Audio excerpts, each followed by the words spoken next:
bet limit, and risk management.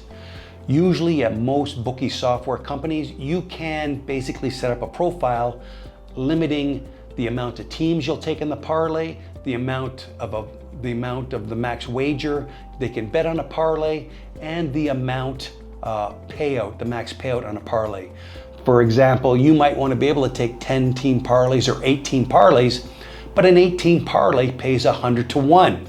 So if a guy bets $100 on an 18 parlay, he's going to win 10,000. So if you don't want to expose yourself to a potential $10,000 loss, you can limit your risk and your exposure by saying the maximum 18 parlay you can bet is $10. So you know the most you can lose is $1,000. Or if there's a combination of money lines and point spread, you can say the maximum they can win on an 18 parlay is $2,000. So if it's a combination of money line and point spreads, you know that your maximum exposure or maximum risk on that particular 18 parlay wager is $2,000.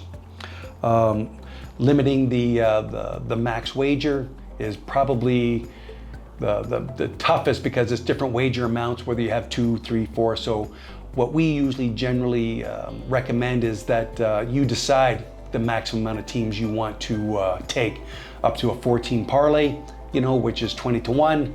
You can, take the risk of a $50 bet at 20 to 1. And then you can say anything over 4 teams, the maximum risk is $25. So it'll limit your exposure.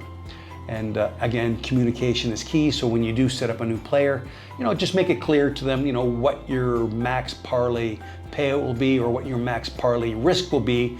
And that way it limits your exposure and surprises if you get someone hits them. And your players will be happy knowing that the terms of your parlay betting options were clearly explained to them, when they started their betting account.